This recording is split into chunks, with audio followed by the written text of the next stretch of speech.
Before we start the preview, I want to give a massive shout out to our sponsor of the channel. Yes, Wolf Competitions. You can win all sorts of prizes for tiny amounts on Wolf Competitions.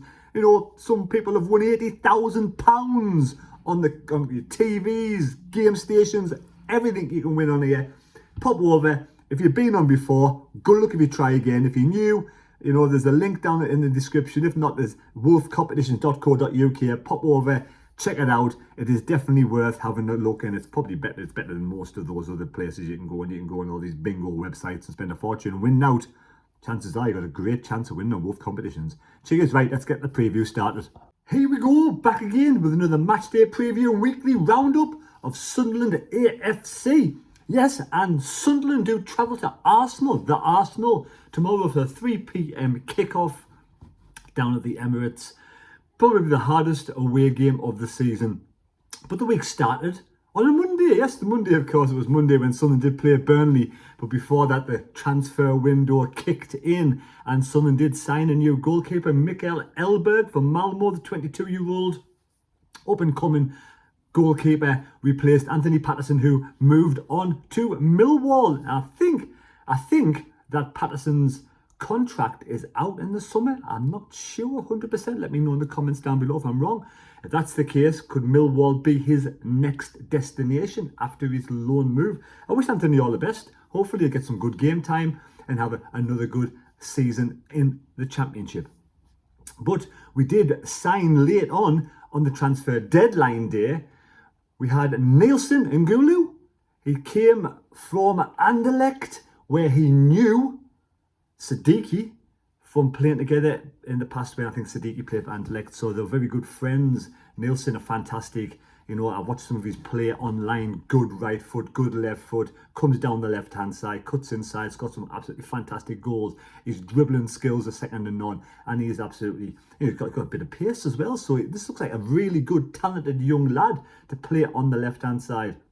He also gets played as a striker at times, but mainly a winger. I think he's 22, was it? Is he 19 or 22? He's only a young lad. But yeah, I think it's about £15 million we bought him for with 3 million add-ons, because we did see the departure of Adingra, who came in from Brighton, over 20 million plus last season. I think is going on loan to Monaco, £1 million up front with an additional 17 million buy-in clause at the end of the season. So I wish Simon Adingra all the best on his future. Didn't really have much of a chance at Sunderland, and when he did, he didn't really sort of impress. Obviously, Regis Labris, he scored a good goal against Leeds, mind, and I didn't mind. And Dingra, I think sometimes he's a little bit lightweight, but it is what it is. We've got this Nielsen Ngulu, you know, looks absolutely fantastic. He's skillful on the ball, controls the ball really well, and like I say, his dribbling skills are fantastic. So 1 in, 1 out.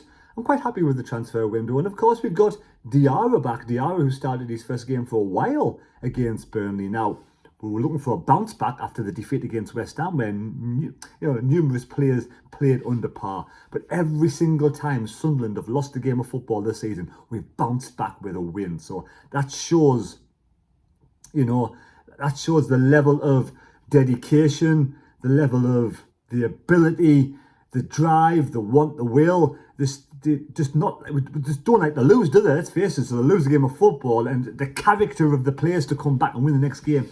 Every single time they've lost away this season, because we weren't beaten at home, won 7, drawn 5. You know, every single time we've lost away this season, which is 6 times, we've bounced back the next game. Like I said, it shows the character of the team, the willingness to want to, you know, have the desire to win, and you know, they get, like most people, when they lose, they get upset. So they found a winning formula to come back and win.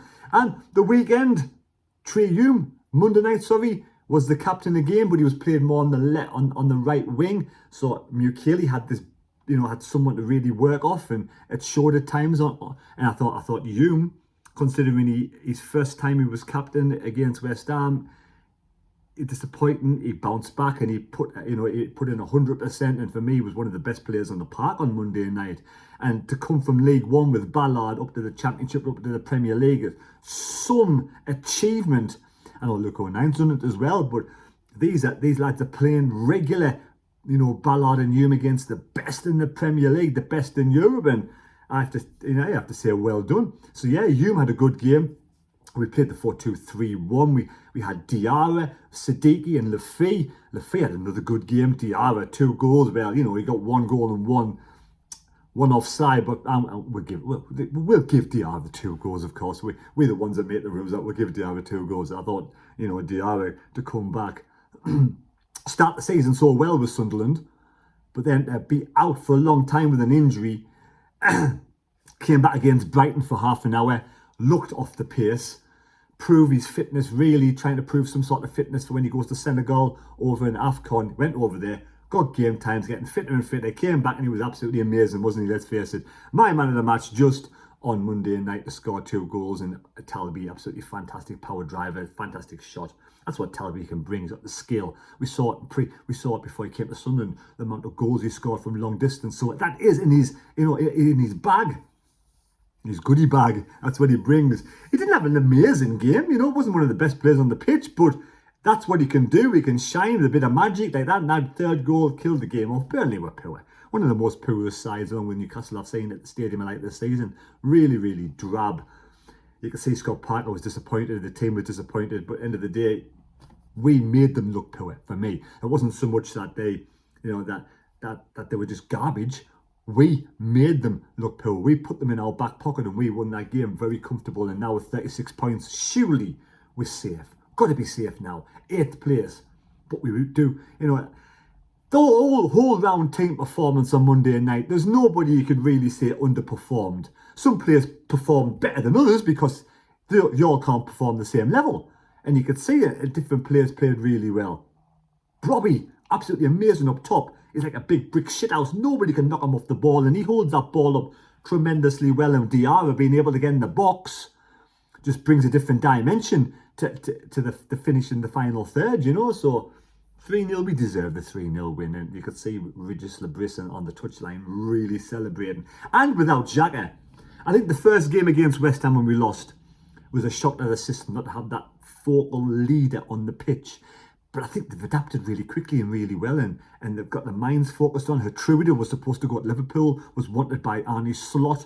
You know, Leipzig were kind of open to him to be sold to Liverpool, but Sunderland stood the ground. They didn't want him to go. And I like Hertruida, and I'm pleased he's there. He came on Monday night, and all that didn't help for the West Ham game.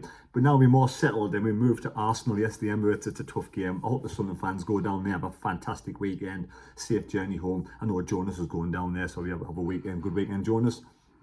But I'm hoping that we can get a draw from somewhere. Because, like I say, Arsenal were the only other team unbeaten at home until they lost against Manchester United last time out. So for them to lose 2 games back to back would be a massive ask from Sunderland to do the business, but I would love to go there and just really put in a stirred performance. Don't just sit back and defend the whole of the game. Try and go for a goal and, you know, push Arsenal back a little bit with the high intensity press and the ability the box to box runners with Siddiqui. Siddiqui's unsung hero this season. He's been absolutely fantastic, hasn't he?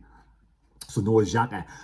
What do you do with this team? Do you keep it the same as against Burnley, because, you know, that game was a good all-round team performance? Do you change it for the away game? Do you say, right, we need more of a defensive midfielder in there, a bit like Xhaka does.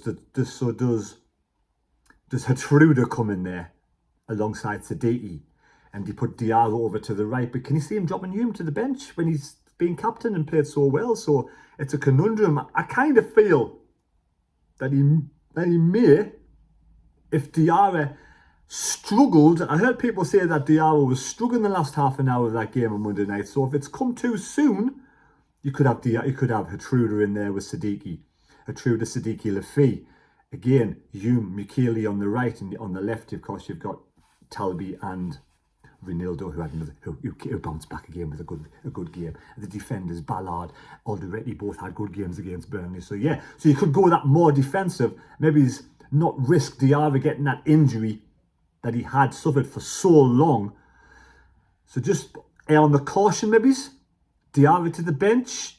If he's okay last half an hour, come on, then he can come and start the next game.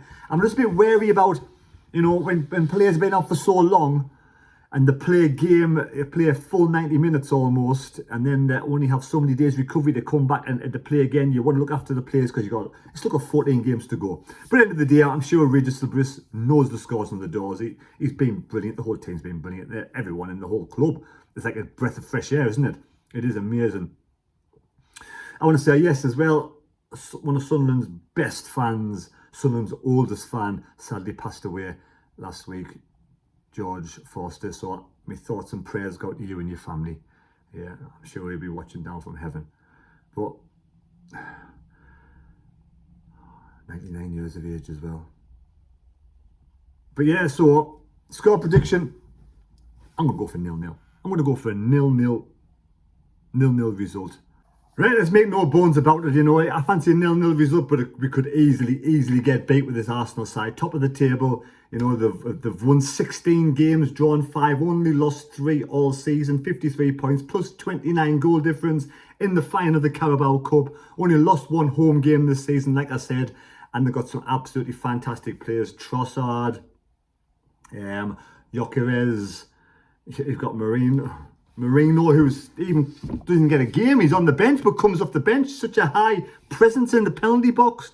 There's so many good players. You can go on and on, but let's face it, for me, they are champions elect. There's only Manchester City that can really catch them, to be honest.